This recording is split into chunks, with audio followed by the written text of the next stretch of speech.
हमारे निर्माण में इतिहास का बहुत ही महत्वपूर्ण योगदान जो है वो रहता है। तो as a being a teacher हमें भी एजुकेशन के इतिहास के बारे में थोड़ा बहुत तो नॉलेज होना ही चाहिए, क्योंकि उसी से आपको थोड़ा बहुत आइडिया आएगा कि किस तरह से ये जो पेटेंट है, ये जो मेंटालिटी है एजुकेशन की, वो किस तरह से निर्मित हुई और किस तरह से आप नई चीज़ों को इस मेंटालिटी में डाल सकते हैं, या तो कुछ अच्छा बदलाव करने के लिए किस तरह से आप किसी भी पेरेंट्स को या तो टीचर्स को कन्विंस कर सकते हैं। सो अगर हम देखें आज से 200 साल पहले, तो 200 साल पहले परंपरागत बिजनेस जो है वो चल रहे थे। अभी धीरे धीरे इंडियन एजुकेशन एक्ट आया, मतलब कि जो मैकॉले के द्वारा 1835 में यहाँ पे इस्टेब्लिश हुआ। उसके बाद थोड़े बहुत जो एजुकेशन जो है वो चर्चित में आया कि किसी ना किसी तरह का एजुकेशन जो है वो होना चाहिए और उसके बेसिस पे हमें गवर्नमेंट जॉब जो है वो मिलती है। अभी उस टाइम पे 10% लोग ही कैपेबल थे एजुकेट हो पाने के लिए, या तो उस पर्टिकुलर सेगमेंट में जाने के लिए जहाँ से गवर्नमेंट जॉब जो है वो मिल सके, और 90% लोग वो परंपरागत जो हमारा बिजनेस था वहाँ पे उसी पे अपना जीवन जो है वो निर्वाह कर रहे थे। अभी धीरे धीरे टाइम बदला, जैसे कि आप अपनी 4 पीढ़ी को ही देख सकते हैं। आपके दादा के जो पिताजी थे उनसे आप अगर स्टार्ट करें तो उस टाइम पे बहुत कम लोग एजुकेट हो रहे थे और बहुत ज़्यादातर जो लोग थे उनको गवर्नमेंट जॉब इजीली मिल जाती थी। अभी उसके बाद आपके दादाजी का टाइम आया जहाँ पे वो जो परसेंटेज था वो 20-30 के अराउंड हो गया। 30% लोग जो है वो एजुकेट होकर गवर्नमेंट जॉब्स और बाकी की जो प्राइवेट जॉब है वो ले लेते थे।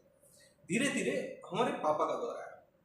हमारे पापा के दौर में ये जो सेगमेंट था वो अराउंड 40-50 के अराउंड था, मतलब 50% लोग परंपरागत बिजनेस में थे और 50% लोग एजुकेट हो रहे थे। यहाँ तक एजुकेशन का महत्व बहुत ही था, मतलब हम इसको डंकी की चोट पे कह सकते हैं कि आप अच्छी मेहनत करिए, अच्छे मार्क्स लाइए, डिग्री ले लीजिए और उसके बाद आपकी लाइफ सेट है। लेकिन ये टाइम बाय टाइम जिस तरह से दुनिया चेंज हुई, इस तरह से हमारा माइंडसेट जो है वो चेंज नहीं हुआ। अभी नेक्स्ट जनरेशन यानी कि हमारी जो जनरेशन है, यहाँ पे 90% लोग एजुकेट हो रहे हैं, मोर देन 90%।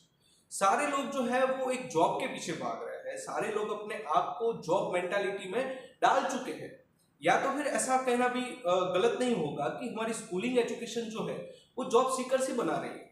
आपकी क्रिएटिविटी को नष्ट कर आप कहीं पे भी अपने स्किल्स को आइडेंटिफाई ना कर पाए, कुछ नया ना सीख पाए, और सिर्फ इतना ही समझ ले जो पीढ़ी दर पीढ़ी से चलते आ रहा है। क्या चलते आ रहा है कि पढ़ाई करिए, अच्छे मार्क्स लाइए, डिग्री लीजिए और आपकी लाइफ सेट। लेकिन आज के टाइम पे 90% लोग वो जॉब पाने के लिए दौड़ रहे हैं और 10% लोग ही ऐसे हैं जो इस जॉब को क्रिएट कर पा रहे हैं। इसलिए ज़्यादातर हमारा जो यूथ है वो गवर्नमेंट साइड जा रहा है। ज़्यादातर लोग जो है वो गवर्नमेंट जॉब के पीछे भाग रहे हैं कि कहीं ना कहीं एक जॉब मिल जाए, कोई भी मिल जाए लेकिन एक जॉब मिल जाए, मेरी लाइफ सेट है, मेरी लाइफ सिक्योर है। और आज हम देख रहे हैं जैसे अभी अहमदाबाद में या गुजरात में 3400 समथिंग वैकेंसी थी और मोर देन 30-40 लाख जो फॉर्म है वो फिलअप हुए हैं।